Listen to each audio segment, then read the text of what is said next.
Hola, soy yo, Vicky, otra vez. ¿Cómo estamos? ¿Todo bien? Espero. Aquí en España, mucho calor, mucho calor. You can see from my hair, if you're a lady watching this or a girl, you will know the pain. When it's humid, hot and humid, hair just like goes like, well, my hair does anyway, goes like candy floss. So it's very difficult to actually get it straight. But anyway, doesn't matter, does it? It's only hair. Just saying, they might be wondering why my hair's all over the place. Okay, so what we're going to do today. So I thought what I'd do in today's video, something maybe I've done before, but I think it's something that comes up over and over again in classes. And this is the difference between tenses. In English, you'll be an English speaker. If you're watching this channel with me to learn Spanish, you must be an English speaker. You don't necessarily have to be English. But of course, the explanations I give are in English. So, in English or in your whatever your native language is, if you've already had to learn another language, you have a little bit of an advantage when you come to learn Spanish, because at least you understand about grammar a little bit. Now, a lot of British people or any people, if they haven't learned a language before, are totally unaware of grammar. I was before I started teaching. I had to learn a whole lot about English before I could start teaching it, and and that helped me learn a whole lot. Helped me learn Spanish because I'd already learned about grammar with English. So most people don't know about grammar. So often, daily, every time in classes, I get asked what's an infinitive, and sometimes you can explain it many times, but it just doesn't seem to, our brains aren't geared up to understand grammar, I think. What's an infinitive? What's the pre-treat tense? What's the present perfect? What's the present tense? What are tenses? What's the meaning of life? It feels like that sometimes. Yeah, difficult. So I think, although I may have done this before, I'm going to do it again because I don't think you can say it often enough, and it just reminds people of the differences between tenses. And the most difficult ones, I think the future tense people can get their head around a bit easier, even the present and the present tense, but the past tenses, difficult. Now, if you've done any classes with me or if you have any of my books, you will know that the pain barrier is break the language barrier level 2, the pain barrier as I call it. This concentrates completely on past tenses. And I do try to explain, as it's always worth reading back through it, not only doing the exercises again, but reading through the explanations of what these tenses are. And what I'm going to do so you don't need the book to understand this video, but the book might help you. But if you do have the book, what I'm going to look at is page 72 in the book. I'm not speaking in Spanish in this video because I need to explain it in English to people. And it's a summary of past tenses, what they are, how we make them, how they compare in English, how we make them in English. So I'm going to try and explain them in the simplest form. I mean, it's not simple, so I can't, magically make it simple. All I can do is try and explain it in the simplest form possible. So the first, because if you follow the book, the first tense that we go into in this book is what's called the present perfect, or in Spanish, el perfecto.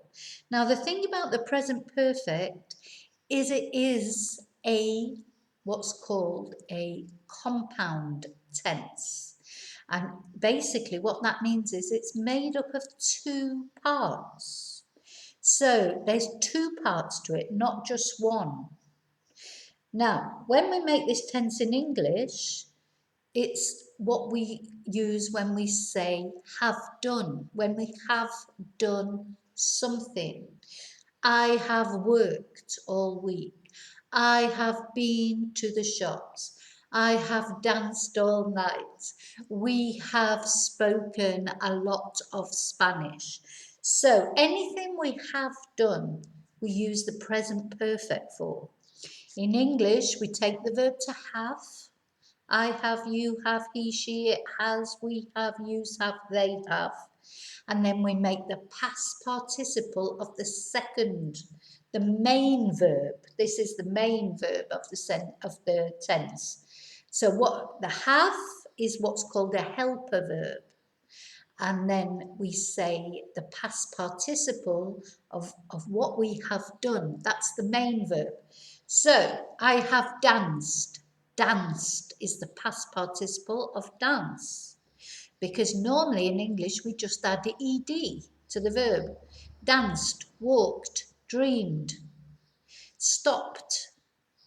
But we do have a lot of irregular verbs such as spoken, eaten, written. In English we do. Now, if we start making that verb in that tense in Spanish, people quite often quite like this tense because we can relate it. So for the have bit, this is the most difficult bit of it, I think, is we don't use the normal verb to have. So if I said to you, what's the verb to have in Spanish, you would probably say tener. Yeah, most people know tener if they've done some Spanish. Tener is the verb to have, but not when you have done something. It's haber, Haber.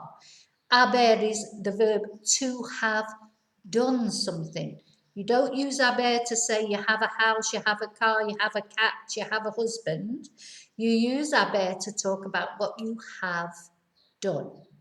And it's a very strange little verb. It conjugates like this. Has, a, hemos, habéis, han. Because we don't pronounce the H. So quite often people don't recognise this verb when you're saying it, because if I said to you, has trabajado hoy? And people go, oh, because it's HAS, has trabajado hoy. Have you worked today? Has bebido café? Have you drunk coffee? Has hablado español? That's what I say to my students every morning when they come into class. Has hablado español?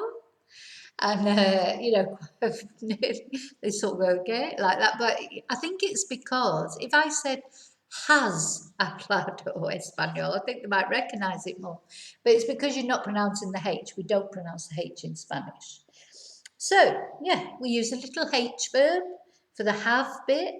And then for AR verbs, we take off the AR and add ado. So, has hablado español. For ER and IR verbs, we take off the ER or the IR and we add ido. Has bebido café? Have you drank coffee? Has vivido aquí mucho tiempo? Have you lived here very long? Those are the regular participles. Now, we do have quite a few irregular ones. We just have to learn those. There's nothing we can do. We don't know just by looking at something if it's irregular. We just have to learn them. And of course, they do tend to be the most common verbs that we use. So, for example, escribir becomes escrito, not escribido. Hacer becomes hecho. Romper becomes roto. Ver becomes visto. Volver becomes vuelto. Decir dicho. Abrir abierto. Morir muerto. Poner puesto. Cubrir cubierto. Y freír frito. So they are all here. I mean, when we start, the actual present perfect is on page. The actual presentation of the present perfect is on page 13. And we do the regular verbs and the irregular verbs. And then there's quite a lot of practice using the present perfect before we even move on to any other tenses. If you're not sure of the irregulars, you must keep going back and back, repeat them, write sentences with them. That's the only way you can remember them. So that's the present perfect, how we talk about things we have done. And this has got a relationship to the present Because if I say to you, have you had your lunch? I don't mean yesterday or last week or last year. I mean, have you had your lunch recently in this period of time that we're in now? We use it for like today, this year, this week, because the present perfect we use for periods of time that are not finished. Have you studied Spanish this year? Yeah, we wouldn't say, have you studied Spanish last year? We'd say, did you study Spanish last year? That's the difference with tenses. And I know we don't notice them much in English, but if you start noticing them, you probably find as you learn Spanish and learn the difference between tenses, you'll start to notice them more in English. So yeah, so we use this tense for recent actions in the past, or actions that started in the past but continue into the present, because that's why it's called the present perfect, because it's halfy. Half of it is present, have you, and half of it is past. Have you done your homework? Have you worked here long? So this insinuates an action started in the past but continues into the present, or a very recent action. Okay, then that leads us on nicely to the past perfect. So that is the present perfect, what you have done. Then we have the past perfect, another compound tense, and this is what you had done.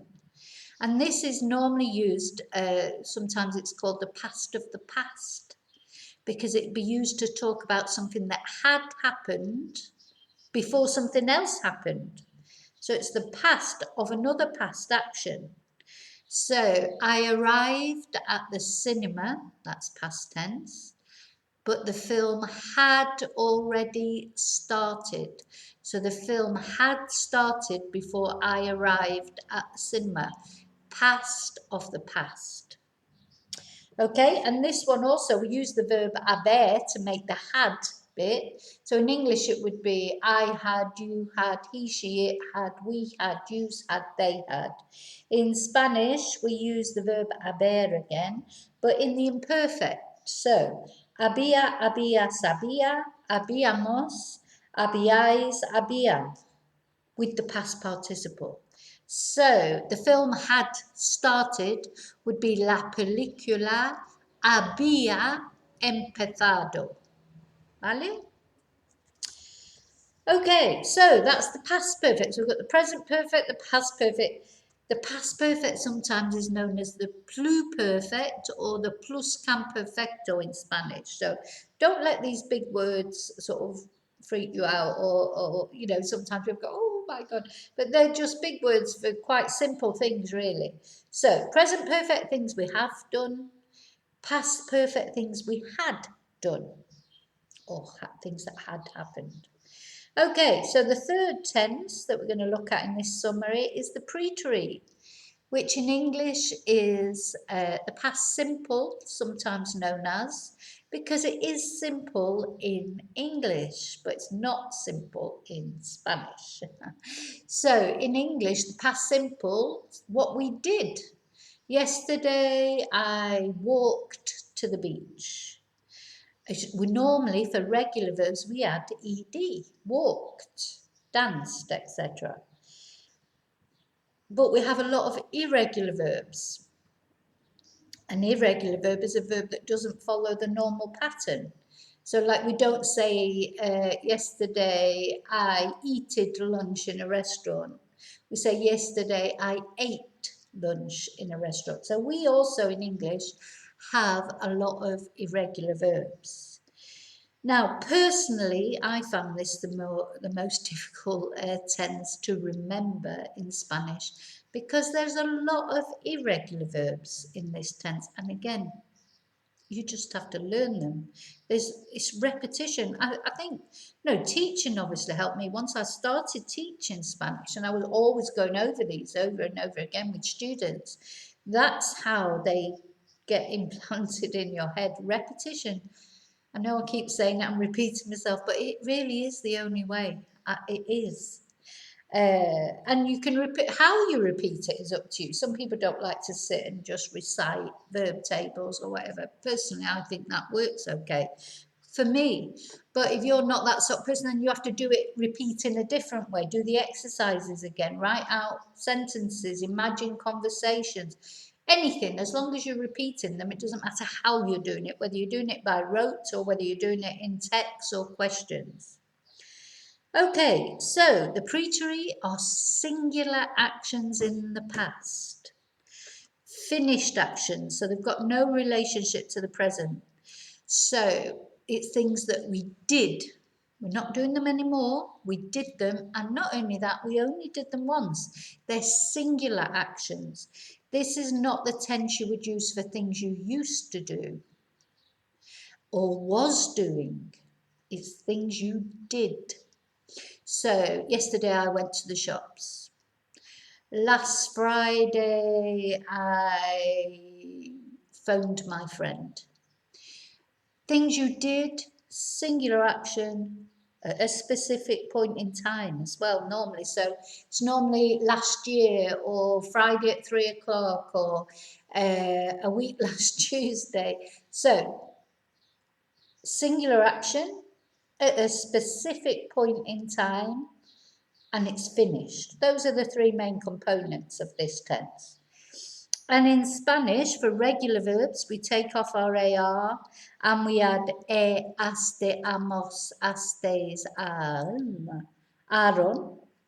And for ER and IR verbs, they're the same endings. We take off the ER or the IR and we add iste, io, imos, istes, iero.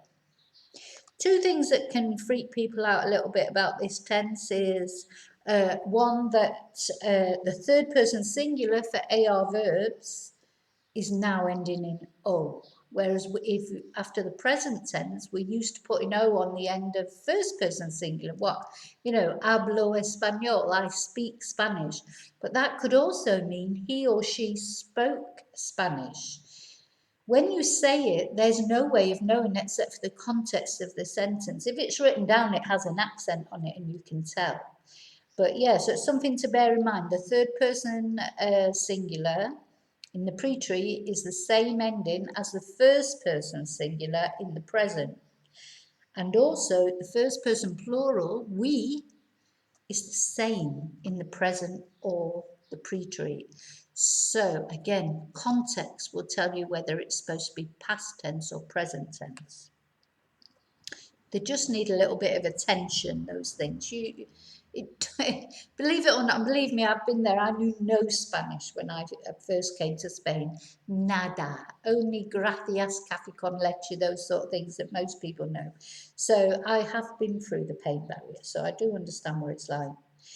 Then we've got quite a lot of irregular verbs. These are the tricky ones. Again, you just have to remember them. They tend to be the most common verbs, but they're quite distinctive. So for that reason, I suppose, maybe that makes them easier. So we've got, and what happens is the stem changes.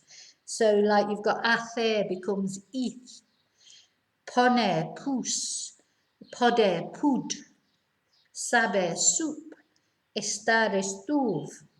Dar, the verb to give, is only irregular because it actually takes the endings for ER verbs, even though it's an AR verb. Tener becomes tuve, decir, dich, conducir, conduch, traer, trach, querer, quis, venir, vin. And then we have a different set of endings for the irregular verbs. Iste, o, imos, istes, iero. But there are some anomalies within that. But they're all outlined in the book anyway, and on page 73, where the summary of tenses are. But yeah, again, it's impossible to learn all the irregular verbs just like that. You will take time, you will forget some. Just have to accept it, but eventually you won't, or you'll be looking at it. Well, I'll tell you how it happens. First of all, you're just totally oblivious and you carry on conjugating them as if they're regular verbs, and then suddenly you'll do it like that and you'll think, doesn't feel right, that. So you might put, well, what would it be? I can't even say it. If you were saying the verb to put, I put the book on the table. Instead of saying puse el libro en la mesa, you might say poní. And then you'll think, oh, just doesn't feel right. So that's how I found it happen. First of all, you don't even notice you're doing it wrong. Then gradually you're still doing it wrong, but you're thinking, doesn't feel right. There's something wrong there. And you know there's something. And then your third stage is, yeah, no, that's irregular. Maybe you'll have to look at what it should be, but you know it is. And then your fourth stage, you get it right. That's what happens. Then, of course, we've got se and ir in that tense, what I call the F verb. Again, very distinctive verbs, so perhaps a bit easier to remember because they're the same. Se, to be, and ir, to go, are exactly the same in this tense. Fui, fuiste, fue, fuimos, fuisteis, fueron. Okay, so that's more or less it for the preterite. So then the imperfect, this is the last one we're going to look at. So the imperfect and the preterite are very similar. They're both past finished. They're actions that we're not doing anymore. The difference between the preterite and the imperfect is the preterite, singular action at a specific point in time. The imperfect, a repeated action in the past or a continuous action in the past. Something we used to do, something we was doing or we were doing, something that we did over an unspecified period of time. You know, I lived in Manchester. I'm not saying when I lived there. I lived there over a period of time that we don't know the beginning or the end of. So that would be imperfect. But if I say I lived in Manchester it was a long time ago, 1990, I think I was still there, I'm not sure. That's a specific point in time. So that would be preterite. So that's the difference, the main difference between them. Preterite for singular actions in the past at a specific point in time, imperfect for repeated or continuous actions in the past, things we were doing or we used to do. And then the imperfect is so lovely after you've gone through all the other past tenses, that are so complicated. And then you come to the imperfect, only 3 irregular verbs, which are ser, ver, and ir. The rest of the verbs, every other single verb in the Spanish language is regular in this tense. AR verbs take the ABA endings. ABA, ABAS, ABA, ABAMOS, ABAIS, ABAN. ER and IR verbs take the same endings. IA, IAS, IA, IAMOS, IAIS, IAN. And then the only 3 irregulars, we've got ser, which becomes era, eras, era, eramos, erais, eran. Ver, veía, veías, veía, veíamos, veíais, veían.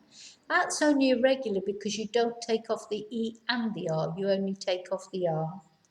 And then ir, which is iba, ibas, iba, ibamos, ibais, iban.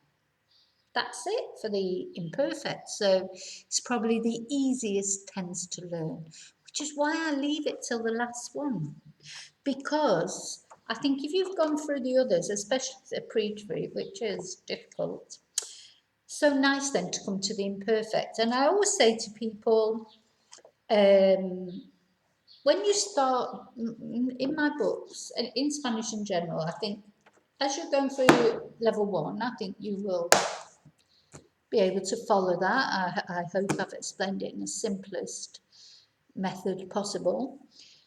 Then people come to level 2, and the first thing they have to face is reflexive verbs. So that's a bit of a Then right into past tenses. So that's why I call this the pain barrier. That's why, because it is difficult, but it's easy to give up probably as soon as you come to the preterite. I think that's a time I don't know how many of you have been to university or anything that you've done in your life. If you're doing something over a period of time, like I found when I went to university, first year is okay, great, yeah, you enjoy. Then the second year is harder work because it's not too late to give up if you want to, because you've only done a year.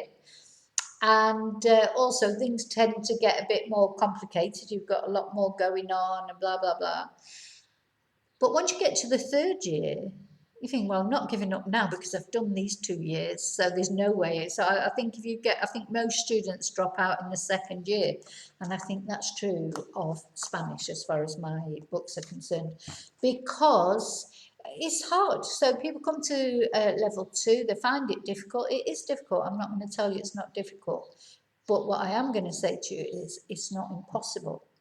And what you'll find is as you come to the end of level 2, it starts to get easier again because you've grasped it, you've gone through the worst of it, and you've come that far that you're not going to give up now.